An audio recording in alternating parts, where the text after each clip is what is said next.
Bonsoir à tout le monde, j'espère que tout le monde se porte bien. Bon, je vous fais cette vidéo puisque j'ai promis à une chère abonnée de la chaîne Christine de faire une voyance pour les pays du Proche et Moyen-Orient. Alors, je lui ai promis de ça il y a une semaine, donc vous voyez ce qui se passe aujourd'hui avec la chute de régime syrien. Alors, est-ce une bonne chose ou mauvaise? Je ne sais pas, on va vérifier. Mais ça fait une semaine que je parle de faire une vidéo pour voir un peu ce qui va se passer dans ces pays qui sont quand même des pays un peu des poudrières, hein. Voilà, les énergies en ce moment, je les ressens extrêmement négatives en nouveau. On est retombé encore dans la négativité, beaucoup d'agressivité chez les gens dehors. Les gens sont vraiment prêts à... Vraiment très très violents. Tous les jours des faits divers, bon, c'est un truc vraiment qui me plaît pas. Assez compliqué à supporter, voilà. Donc, la cérémonie de Notre-Dame s'est bien passée. C'était une belle cérémonie. Moi, j'ai vraiment bien aimé. J'ai bien aimé les soutanes. J'adore ces couleurs-là. Après, c'est vrai qu'il y en a qui ont dit que ça fait...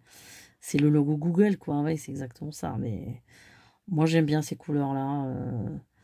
Bon, Jean-Jacques de Castelbajac, c'est un très bon couturier. Moi, je croyais que ce serait plutôt Christian Lacroix qui va les faire, mais bon. En tout cas, c'était une très belle cérémonie que j'ai beaucoup appréciée. J'ai bien aimé les couleurs, etc.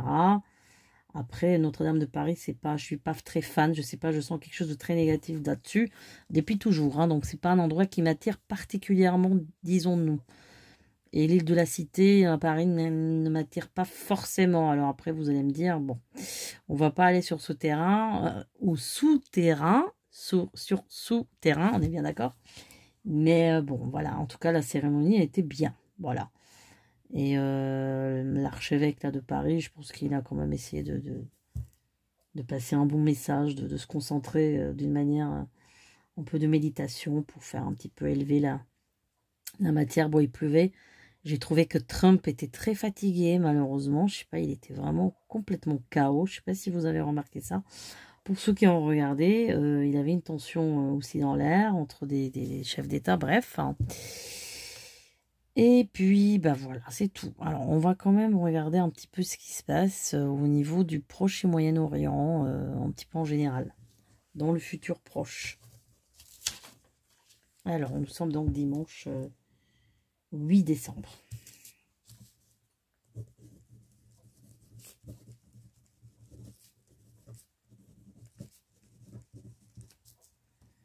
Alors, on sent vraiment qu'il y a, il y a un élan de libération. Il y a des pays qui veulent se libérer d'oppression.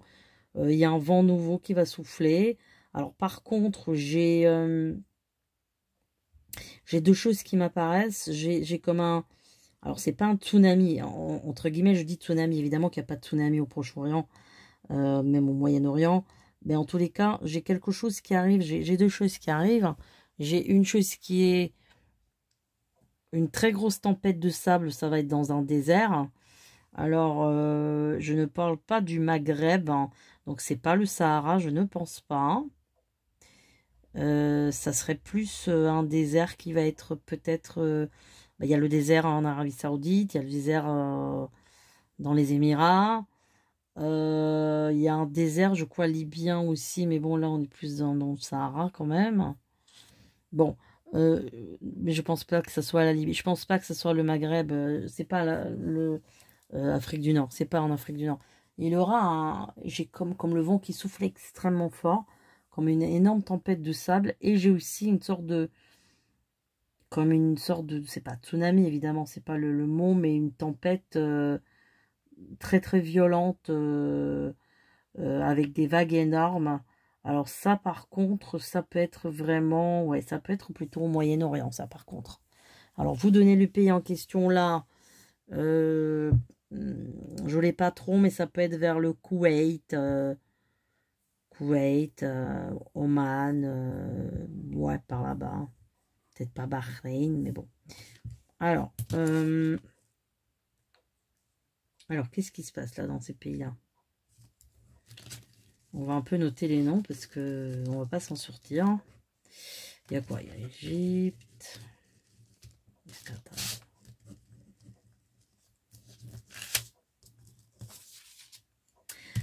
Je vois qu'il y aura 2 pays arabes qui vont être en opposition. Attention, je dis bien 2 pays arabes. Je ne parle pas du conflit entre Israël et d'autres pays. Alors, je parle de 2 pays arabes. J'ai la Syrie, mais j'ai aussi un autre pays qui vont être en guerre ou en conflit. Il y a quelque chose qui va pas être bon. Alors, en Irak, je vois que la situation... alors, attention, je ne connais rien à la politique internationale de ces pays actuels. Je n'écoute pas Al Jazeera, je n'écoute pas... J'en sais rien. De toute façon, déjà, je ne sais même pas ce qui se passe en France, pour vous dire. Hein. Donc, c'est déjà... La vie est tellement compliquée que... Voilà. Alors, en Irak, j'ai un pays qui est très, très en souffrance. J'ai un pays qui est très en souffrance. J'ai un pays qui n'arrive pas à s'en sortir. J'ai l'impression qu'au niveau misère, il y a beaucoup de misère dans ce pays-là. C'est très compliqué. C'est un pays qui faut au moins 10 ans pour qu'il s'en sorte, vraiment. Ça va être très compliqué. Là, au niveau de ce qui se passe en Syrie, j'ai pas trop suivi. J'ai juste vu qu'il était renversé. Après, voilà, j'ai vu un monsieur parler, mais j'ai rien compris qui c'était. Bon, bref. Bon, la Syrie, ça va... Alors, ce que je vois en Syrie, c'est qu'il aura... oui, il aura comme des putsch d'État. Et puis, de toute façon, je pense qu'il a déjà eu lieu. Mais en tous les cas, il va y avoir une prise de pouvoir qui va pas tenir. Après, il aura un autre renversement et ensuite une deuxième prise de pouvoir. C'est une situation qui me paraît très instable en tout cas. Et je vois évidemment que il y a la Russie qui tire les ficelles dessus. Donc, il va y avoir des problématiques au niveau pour structurer le pays, etc. Ça prend beaucoup, beaucoup de temps. Minimum 5 ans, minimum. Mais il aura encore des problèmes là. Il y a les problèmes qui arrivent là. À partir de maintenant, il aura plus de problèmes qu'il a eu avant. Donc là, elle rentre dans une situation complètement instable, politiquement parlant. Et aussi humanitairement parlant, parce qu'il y aura des exodes aussi de là-bas. Hein. Je vois des exodes, beaucoup de famine, etc. Ça va être assez compliqué. Alors, qu'est-ce qu'il y a ailleurs? Au niveau de l'Égypte, j'ai un pays très austère. J'ai beaucoup d'austérité, un régime très très dur. J'ai ouais, un régime dur qui laisse rien passer, pas beaucoup de liberté. En tout cas, bon, le pays se maintient. Il y a pas, les gens sont pas riches, hein, les gens vivent très très modestement. Je ne vois pas trop de misère. Hein. Il y en a la misère, mais bon, ils arrivent quand même à s'en sortir. Après, j'ai quelque chose de, comment dire, c'est un peu un régime féodal, quoi. C'est un peu, et puis c'est très macho, c'est très machiste. Voilà, j'ai un côté très dur, très fermé, ouais. L'Égypte va connaître des tempêtes aussi. Oui, je me demande si c'était pas là-bas que j'ai vu ça. Ouais, c'est possible en Égypte. Ouais. Parce que l'Égypte est vraiment entre le Maghreb et le Proche-Orient. Hein. Ils ont l'ouverture entre les deux, avec la mer morte.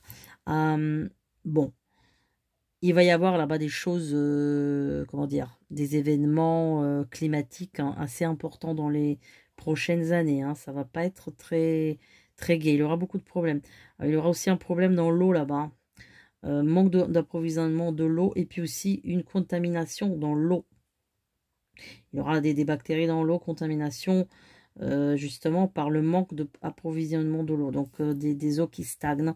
Il y aura ça, il y aura pas mal de pagaille là-bas aussi. En tout cas climatiquement, il y aura de très très très grosses tempêtes aussi qui arrivent là-bas. Hein. Après vous allez me dire ça ressemble au Dipley d'Égypte. Oui, je pense qu'il y a un truc comme ça qui va se passer là-bas. Parce que il y a des phénomènes très très curieux qui vont se produire dans les années qui viennent en tout cas. Hein. Ouais.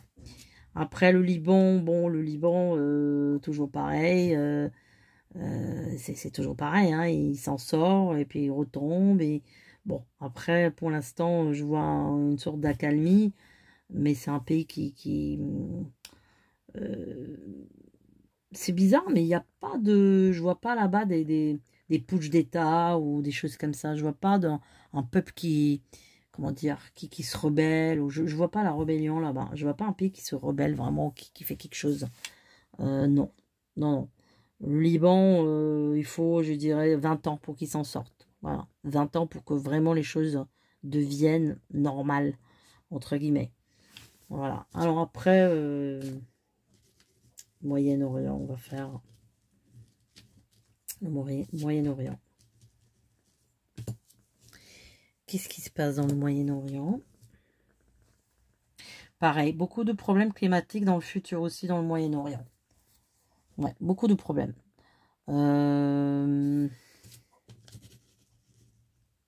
Des choses très subites. Ça veut dire que c'est comme si ce sont des choses qui viennent directement de là-haut, en fait. C'est-à-dire des punitions.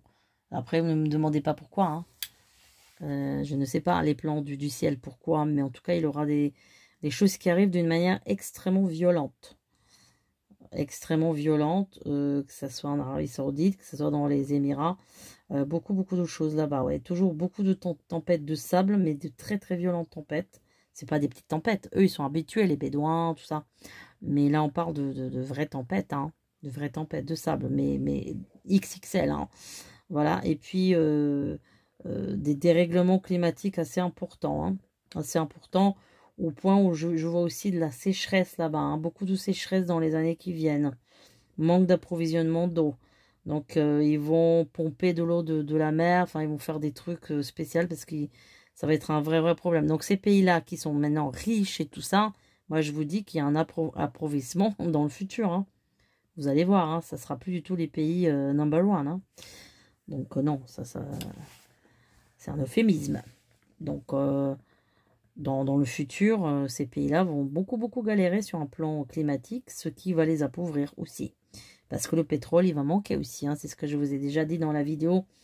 Quand j'ai fait il y a je ne sais plus combien de temps, un an, ou je ne sais plus, sur les pays du Golfe, etc. Avec le pétrole, etc. Et tout ça.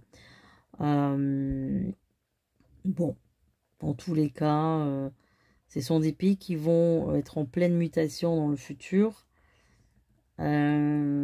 Mutation climatique, mais aussi mutation d'énergie. Hein, donc, ça prendra beaucoup du temps. Ah, il y aura aussi un tremblement de terre, ce que je vois, ouais. Par contre, là, ce qui est bizarre, que j'ai un tremblement de terre qui peut toucher Israël et même, encore une fois, la Turquie, parce que, bon, Israël est pas loin. J'ai toute une sorte de côté, tout ce qui est... côté côte de Proche-Orient, là. Ah, on n'a pas parlé de la Jordanie, qui est à côté aussi. Bon, Jordanie, ça va. Jordanie, ça va. La Jordanie, ça va. Mais en tout cas, j'ai un possible tremblement de terre qui arrive entre Israël et je pense, bon, Israël à la frontière avec la Jordanie, avec la Syrie, avec bon, l'Égypte. Donc, c'est pas de ce côté-là. C'est plutôt vers le nord, c'est-à-dire avec la Turquie. Bon, ils n'ont pas de frontière avec la Turquie, mais ça peut toucher ce coin-là. Ça peut toucher ce coin-là. Donc, un tremblement de terre qui peut provenir des plaques tectoniques de Turquie vers l'Israël. Mais qui peut descendre jusqu'à l'Égypte. Qui peut descendre. Enfin, ça va pas aller jusqu'à l'Égypte, mais ça peut descendre jusqu'à presque la frontière de la mer morte, quoi. Ouais. Carrément. Donc, ouais. Dans le futur, ni loin, enfin, c'est un coin du monde qui va être très, très perturbé, hein, sur un plan que ce soit spirituel, métaphysique et aussi climatique. Donc, après, il y a vraiment un changement de vibration là-bas, mais que ça va prendre beaucoup de temps. Il y a un changement de vibration, il y aura une amélioration dans très très longtemps là-bas, bien sûr. Comment dire, il y aura beaucoup de changements. Beaucoup de changements, mais ça prendra beaucoup de temps. Mais il y aura beaucoup de changements pour le bien, évidemment, dans le très très long futur. Avant, il y aura beaucoup de turbulences avant. Mais vous voyez, je vois que le Moyen-Orient va plutôt couler. Que ce soit ces pays qui sont riches, vont quand même couler. Et puis ces pays qui sont pour l'instant dans une grande complication du Proche-Orient vont quand même émerger, mais il faut beaucoup, beaucoup de temps. Par contre, ils vont reprendre un certain pouvoir dans le grand futur, je dis ça. Hein. Et puis, il y aura aussi un assouplissement de pas mal de choses, que ce soit sur un plan religieux et tout ça. Il y aura une autre manière de fonctionner, hein, comme à l'époque, en fait. Ils vont reprendre les choses comme ils étaient avant, un peu peut-être un petit peu je sais ce qu'on peut dire ça, dans le Moyen-Âge, mais il aura une religion des savants, un peu comme le soufisme, un petit peu comme ça. C'est-à-dire que il y aura beaucoup de savants, beaucoup d'intellectuels hein, qui viennent de ces pays-là, qui vont quand même sacrément faire émerger les choses. Mais je dis ça prendra beaucoup de temps quand même, hein, mais ça va venir. Voilà mes chers amis, bah, écoutez, je prévois de vous faire aussi une autre vidéo prochainement. On va faire 2 vidéos. Je ne vous donne pas les sujets pour l'instant. On va les faire. Et puis, bah, écoutez, c'est tout pour l'instant. Pour ceux qui veulent soutenir la chaîne, vous êtes les bienvenus. Je remercie tous ceux qui m'écrivent des belles messages et qui soutiennent la chaîne, qui pensent toujours à moi, tous ces fidèles compagnons de la chaîne et compagnonnes. Voilà, je vous dis à très bientôt. Bonne nuit.